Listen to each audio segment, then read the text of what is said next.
Hey, welcome to Ellie Goldsmith's Relationship Flow. We are on a busy highway in Jerusalem, outside near where I live. There's a tram just about to go past. Apologise for the sounds, but really it hasn't been a week where there was a minute I could think. I'm going to keep this one very focused and short, being that I just found out that my son was at a skate park thing, and I think he fell over in a way that might have hurt his hand, hopefully not broken it.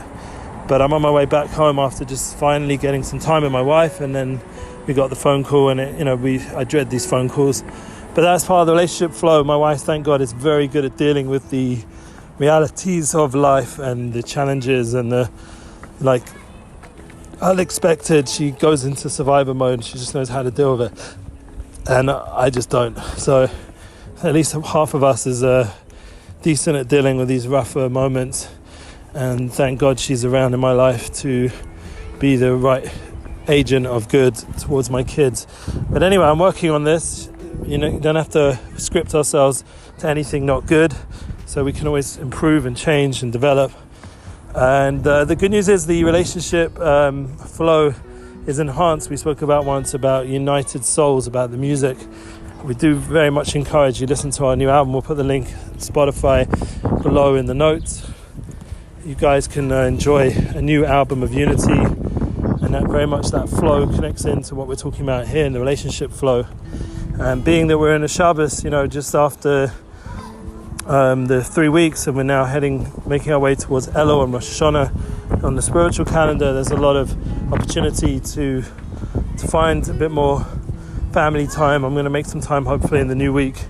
It's been busy, unfortunately, with work, so I'm optimistic the next week I'll be able to take care of work and still spend time with family, get to the beach, do some positivity, and just be around, be a presence. Hopefully my son might be wearing a cast so he can go swim in the sea. Actually, last year this time, near the end of the holidays, I had the merit to save his life. That was one of the most traumatic moments. So at least in that instant, my instincts were good. I saw him being pulled out by currents. The same boy, Zalmi, very cute, and he was being pulled out, and it was one of the most scary moments, seeing this beautiful neshama being pulled more and more out, and there was nothing he could do. Thankfully, we taught him that when you're in a situation on the beach where the current's pulling you out, don't struggle, don't try to swim against it, just float. And he did that, and thankfully he had the strength to keep himself afloat.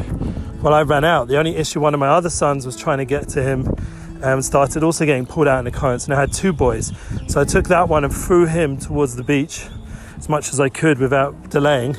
Another person thankfully flew into the water after me, came to save my second son while I was on my way to my other son, who was now further and further away and looked very distressed. I quickly made my way towards him, and thankfully he was saved and everything was cool.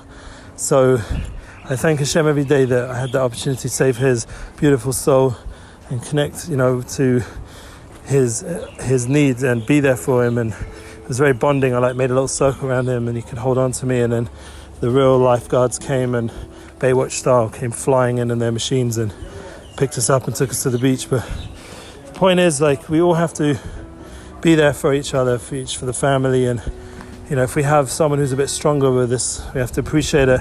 In our relationships, there's people that really, thankfully, have a caring survivor's instinct, and I'm blessed with a soulmate like that, and it's one of the things I thank Hashem.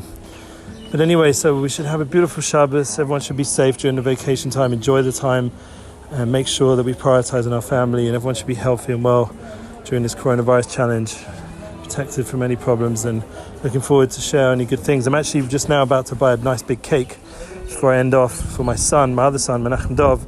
They were both in my class the other day, or maybe I'll use that as the picture for the relationship flow, these two beautiful boys.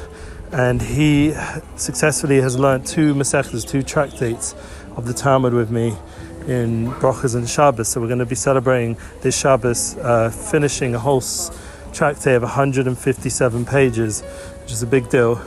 So I'm just about to buy a nice big cake to celebrate that, and hopefully some other things as well. So thank you again for listening. We should only share good news. And remember, with Masechta Shabbos, it says in the same Masechta, the Shalom Bayis is Adif. The Shalom Bayis, having peace in the home is more important than anything, more important than becoming famous and sharing Hashem's name in the world. Anything, the most important thing is to have peace in the home. And that is prioritized. And that's a halacha from the Gemara in Shabbos.